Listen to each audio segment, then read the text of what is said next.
साल की कबीले में खुश आमदीद। आज एबीसीडी ऑफ अकाउंटिंग सीरीज की 4th एपिसोड।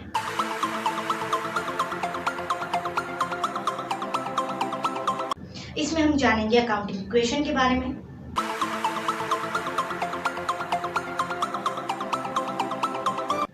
पहले भी अकाउंटिंग इक्वेशन को हम थोड़ा बहुत देख चुके हैं, लेकिन आज हम देखेंगे इसकी बिग पिक्चर कि accounting equation in a big picture आपको कैसे दिखेगी या कैसे शो होगी। लेकिन थोड़ा सा रिव्यू ले लेते हैं। जैसे अकाउंटिंग इक्वेशन बेस करती है asset is equal to liability plus capital पर। ये मैं आपको उस बेसिक पॉइंट पर लेकर आ रही हूँ, अभी हम प्रॉपरली करेंगे, लेकिन आज हम थोड़ी सी रिव्यू ले रहे हैं बेसिक की। तो अगर एसेट की मुझे 10 चीजों की जरूरत है तो मुझे ये बताइए, या तो मैं उधारी पे वो 10 चीजें लूंगी या मैं अपने कैपिटल से वो चीजें लूंगी। तो अगर मेरा कैपिटल 5 है तो यकीनन उधारी मुझे कितनी चाहिए होगी, 5। तो ये देखिए दोनों बराबर हो गए 10 से। एक और इसकी एग्जाम्पल देख लेते हैं। बिल फर्स्ट वापस से हमें 10 चीजें चाहिए और अब मेरे पास कैपिटल 7 है, तो अब मुझे उधारी कितनी चाहिए होगी, 3। लेकिन कभी भी ऐसा सिचुएशन नहीं हो सकती कि अगर मुझे 10 चीजों की जरूरत है और 7 उधारी हो जाएगी और 3 जो है वो मेरा कैपिटल हो। Is not possible. ये रेयरली केसेस ही होगा कि कोई ऐसा आपको मिल जाए कि वो आपको उधारी ज्यादा दे दे और आप कहेंगे कैपिटल तो भले कम भी चलेगा लेकिन उधारी हमें ज्यादा मिल जाए। इस रेयरली ही आप इस ऐसी इक्वेशन या ऐसे बिजनेसेस को चला पाते हैं या ऐसा बिजनेस में आपको लोग मिलते हैं। अब चलते हैं बिग पिक्चर की तरफ।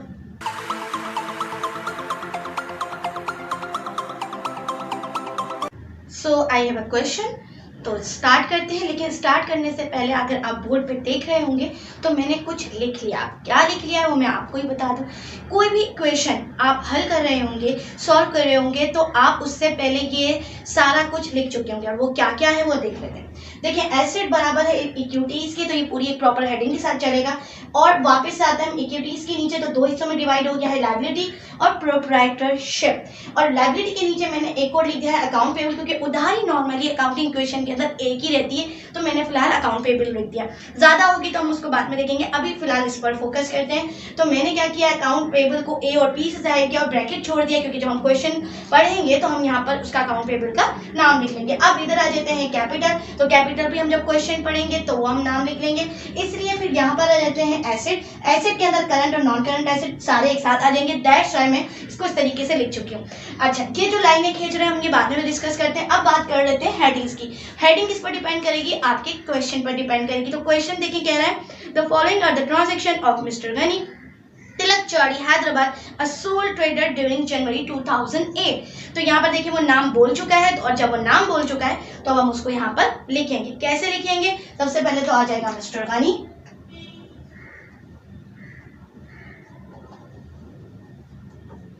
सबसे पहले नाम आ गया। अब अच्छा ये जरूर जान ले कि सबसे पहले किसी भी क्वेश्चन में, ये आगे भी आपके काम आने वाला है, कि आप क्या क्या करते हैं। हु, व्हाट, व्हेन, कौन है, क्या चीज बना रहे हैं और कब बना रहे हैं, ये इंपॉर्टेंट है। तो अभी हम बता चुके हैं कि वो कौन है, मिस्टर गनी है, और वो क्या बना रहे हैं। अगर हम बात करें तो हम बना रहे हैं अकाउंटिंग इक्वेशन, और हम बात करेंगे कब बना रहे हैं तो हम लिख देंगे यहाँ पर for the month ended January 31st 2008। तो ये प्रॉपरली आपकी हेडिंग्स चलेंगी। ये प्रॉपरली आपकी जो क्वेश्चन सॉल्व करने से पहले हर किसी क्वेश्चन के अंदर इस तरीके से ही आपको पैटर्न फॉलो करना होगा।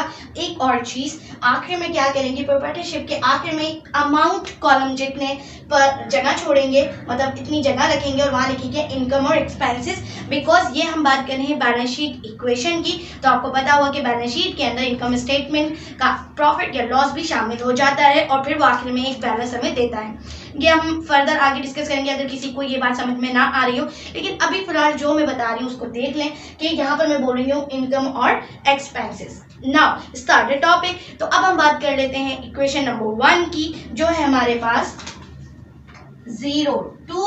हम यहाँ पर इसकी डेट मंथ भी लिख ही लेते हैं। यहाँ पर हम लिख लेते हैं जनवरी और हम यहाँ लिख लेते हैं ईयर 2008 और यहाँ लिख लेते हैं हम डेट, यानी डेट आ गई 2008 जनवरी और 02, जिसको हम अभी सॉल्व करने लगे हैं। तो लिखा हुआ है mister Ghani started his business with cash investment. पूरी लाइन को देखा जाए तो कैश जो है वो मुझे फेमिलियर लग रहा है अपनी उस लिस्ट ऑफ अकाउंट से, तो हम यहाँ ले लेते हैं। तो मुझे बताइए बिजनेस में कैश आ रहा है तो क्या होगा, प्लस या माइनस?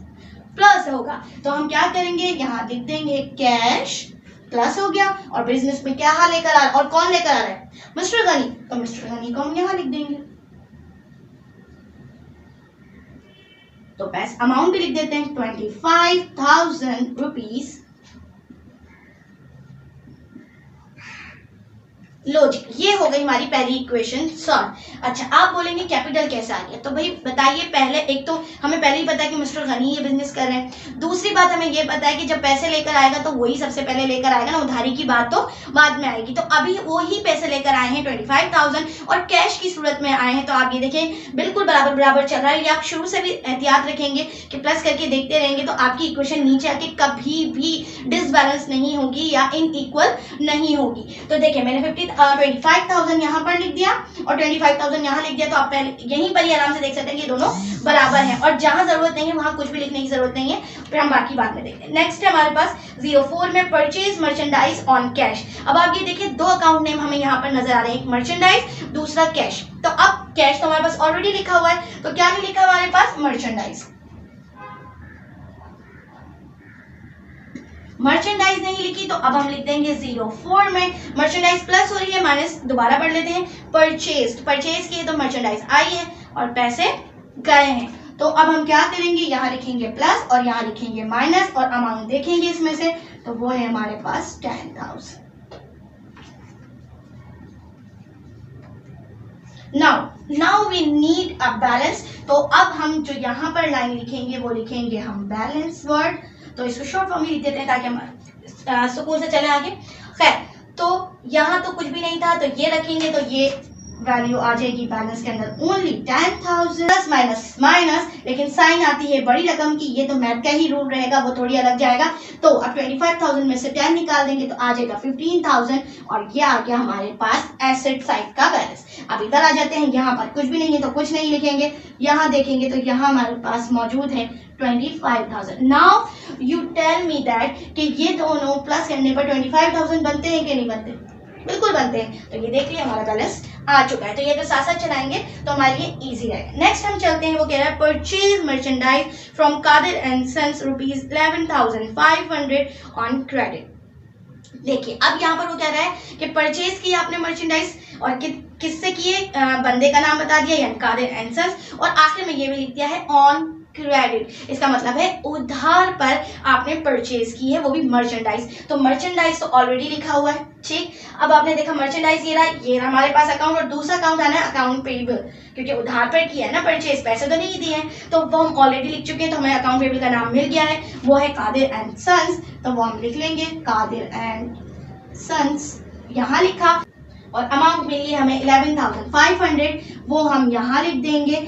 और यहाँ पर भी हमारे पास मर्चेंडाइज आई है तो हम उसको भी प्लस में लिख देंगे 11,500 इजिकल टू लगाना नहीं भूलेंगे। और वापस से हमारा काम आ गया है बैलेंस का, और ये हम भूल गए लिखना, चलिए जी लिख लेते हैं। अब वापस से हम बैलेंस निकाल लेते हैं। तो बैलेंस हमें मौजूद है, इन दोनों को प्लस करेंगे तो ये बन जाएगा 21,500, कुछ भी नहीं है तो ये बन जाएगा ओनली 15,000 इजिकल टू, यहाँ ऊपर भी कोई वैल्यू नहीं है, ये वैल्यू मौजूद है तो ये आ जाएगा 11,500, और यहाँ पर भी नीचे कोई वैल्यू मौजूद नहीं है, ऊपर वैल्यू मौजूद है तो ये आ जाएगा 25,000। नाउ अब ये आपका काम होगा कि इन दोनों को प्लस करें और इन दोनों को प्लस करें। क्या ये दोनों बराबर आएंगे? ये आप खुद से करें, मैं आगे बढ़ती हूँ। तो नेक्स्ट हमारे पास क्वेश्चन है सोल्ड मर्चेंडाइज ऑन कैश। अच्छा जी, सोल्ड मर्चेंडाइज ऑन कैश। अब आप ये देखें, वो कह रहा है कि मैंने चीजें बेची हैं और उसके बदले मुझे मिला है पैसे। तो देखिए इसमें दो अकाउंट फिर से हमें मौजूद मिल गया है, एक मर्चेंडाइज और कैश, और ये भी पता चल गया है कि चीजें गई हैं और उसके बदले हमें क्या मिला है, कैश मिला है। तो अब हम देख लेते हैं, मर्चेंडाइज भी लिखा हुआ है, कैश भी लिखा हुआ है, तो ये सोल्ड हुआ है तो हम यहाँ लिखेंगे माइनस, और ये प्लस हुआ है तो यहाँ लिख देंगे प्लस। ये थोड़ा आसानी रहती है आपके लिए कि पहले इस तरीके से कर लीजिए और फिर अमाउंट लिखिए।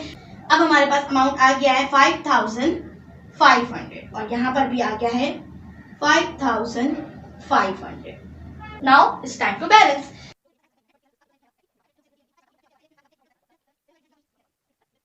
So next question is sold merchandise to Rais 7,350 rupees on credit. अच्छा, मैं यहाँ आपको एक्सप्लेन करती चलूँ कि अगर आपको ये पता ना चल सके कि ये क्रेडिट पर हुआ है या कैश पर हुआ है, तो इतना बस ध्यान रख लें कि अगर अमाउंट के आगे कुछ भी नहीं लिखा, ना ऑन कैश, ना किसी बंदे का नाम, ना ऑन क्रेडिट, तो कैश पर हुआ है। ऑन कैश लिखा है तो कैश पे तो हुआ ही है। लेकिन अगर किसी बंदे का नाम या किसी कंपनी का नाम या पार्टनरशिप का नाम लिखा हो या ऑन क्रेडिट लिखा हो, तो इन दोनों का मकसद क्या है कि ये चीज़ क्रेडिट पर हुई है। तो इसलिए क्रेडिट पर चाहे वो परचेज हो या सेल्स हो, दोनों के अंदर आप ऐसे ही इस चीज़ को फोकस कर सकते हैं, एनालाइज कर सकते हैं और आराम से लिख सकते हैं। चलो चलते हैं अपने क्वेश्चन की तरफ। तो ये हमारे पास है 10 नंबर की ट्रांजैक्शन। तो पहली 10 नंबर की ट्रांजैक्शन कह रही है sold merchandise to Rais 7,350 rupees. तो अब आप देख सकते हैं कि मर्चेंडाइज तो ऑलरेडी वर्ड हमारे पास मौजूद है, लेकिन सोल्ड किया है तो पैसे मिलेंगे, तो पैसे देने नहीं होंगे। अगर पहले तो परचेज किया था तो पैसे देने थे, अब मिलेंगे तो हम लिखेंगे अकाउंट रिसीवेबल और यहाँ बंदे का नाम है रईस। सो अब लिख लेते हैं हम अकाउंट को। कहाँ कहाँ लिखना है, यहाँ पर क्या होगा, चीजें गई हैं तो माइनस और उधारी बढ़ी है तो प्लस। ध्यान रखिएगा सीध का, तो यहाँ पर हम लिख लेते हैं, यहाँ आ जाएगा 7,350।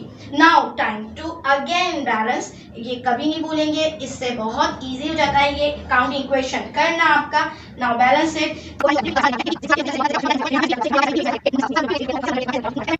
Cash deposit into the firm account, यानी कैश आपने डिपॉजिट करवाया है कहाँ पर, फर्म अकाउंट पे।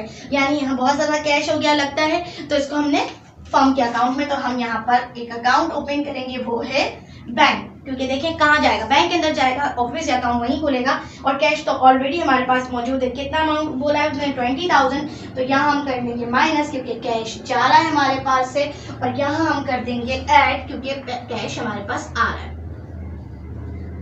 और इक्वेशन नंबर है ये, ट्रांजैक्शन नंबर है ये 13। ठीक, नाउ बैलेंस इट, क्योंकि हर एक के बाद और किसी को नहीं छेड़ेंगे और नेक्स्ट करेंगे, तो ये प्लस आ जाएगा। डन। अब आप सोच रहे होंगे ये खत्म हो गया, कहाँ जाएगा, कुछ नहीं करेंगे। आपके पास भी अगर ऐसा हो कि आपका पेज कंप्लीट हो जाए, पेजेस, तो आपको क्या करना होगा, टर्न द पेज। वापस से आपने यहाँ तक का पोर्शन पूरा लिखा, और जैसे मैं अभी आपके सामने करती हूँ तो वैसे ही करेंगे। ठीक, जस्ट लाइक दैट कि मैंने वापस से समझे कि ये पूरा पोर्शन वापस लिखा है। नाउ बैलेंस को ट्रांसफर कर देंगे हम। तो कैसे कैसे बैलेंसेस ट्रांसफर हो जाएंगे, तो हम लिखेंगे यहाँ पर बैलेंस और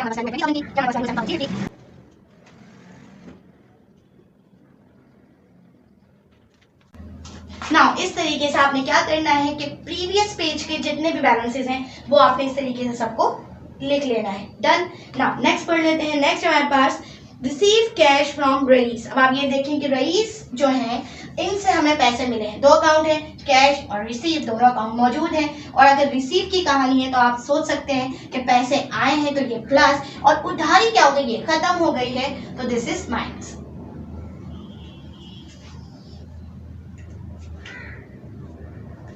$3,850 now turn.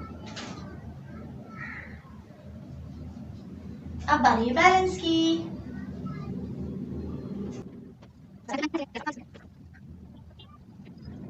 So next is Mr. Ghani withdrew cash ₹500 from business for private use. Business से पैसे निकाले गए हैं फॉर प्राइवेट यूज के लिए। और एक और अकाउंट है यहाँ पर, वो है कैश, जो ऑलरेडी हम जो हम पढ़ चुके हैं ट्रांजैक्शन, तो it's so easy for analysing. लेकिन ये जो अभी दूसरा अकाउंट है वो एनालाइज करना थोड़ा बाकी है। तो देखिए लिखा है प्राइवेट यूज और बिजनेस से निकाला, और किससे निकाला है, मिस्टर गनी। तो अगर आपको कॉन्सेप्ट याद हो या मेरी लिस्ट ऑफ अकाउंट वाली वीडियो याद हो, तो मैंने आपसे कहा था कि जब भी कभी कोई भी ओनर अपने बिजनेस से पैसे निकालता है तो एक ही अकाउंट जनरेट होता है, होता है ड्राइंग। तो अभी हम देखते हैं कि ड्राइंग को हम कहाँ पर लिखेंगे, लेकिन कैश ऑलरेडी हमारे पास लिखा है तो कैश को तो डील कर ही लेते हैं। और वो जा रहा है पैसा, तो लिख देंगे 500, और ये हमारे पास 21 ट्रांजैक्शन है तो मैंने 21 लिख दिया। और कैपिटल से ताल्लुक है ड्राइंग का, क्योंकि हमने कॉन्ट्रास्ट ही पढ़ा था, तो इसलिए हम यहाँ पर लिखेंगे माइनस, यहाँ लिखेंगे 500, और ब्रैकेट में यहाँ शो कर देंगे कि why we deduct the amount. Drawings इस तरीके से लिख देंगे। Now is time to balance it. Done. Now next is 26 paid to Kadir and Sons 10,000 by check. तो कादिर एंड सन्स अगर आपको नहीं समझ में आ रहा तो देखिए यहाँ लिखा है अकाउंट पेबल पेड कर रहा है, तो यहाँ से भी समझ में आ रहा है कि पैसे पे कर रहा है कौन, मिस्टर गनी। तो यहाँ पर वो कह रहा है कि paid to Qadir and sons 10,000 by cheque, तो लायबिलिटी आ गई और चेक, तो चेक का ताल्लुक है बैंक से, तो यहाँ पर लिखेंगे। तो अब लिख देते हैं यहाँ पर, अगर आए हम तो पहले तो लिखेंगे बैलेंस और फिर यहाँ लिखेंगे ये हमारी साइज ट्रांसैक्शन है 26, तो यहाँ पर आ गया हमारे पास 10,000 माइनस का साइन, ठीक है, प्लस लगा दें अगर आपको लगाना है। और यहाँ पर हम आ जाएंगे कहाँ पर, कादिर एंड सन्स, तो यहाँ लिखेंगे। अच्छा जी, माइनस के लिए अगर आप चाहें तो माइनस लिख लें या फिर ब्रैकेट में शो कर लें, इट्स अप टू यू।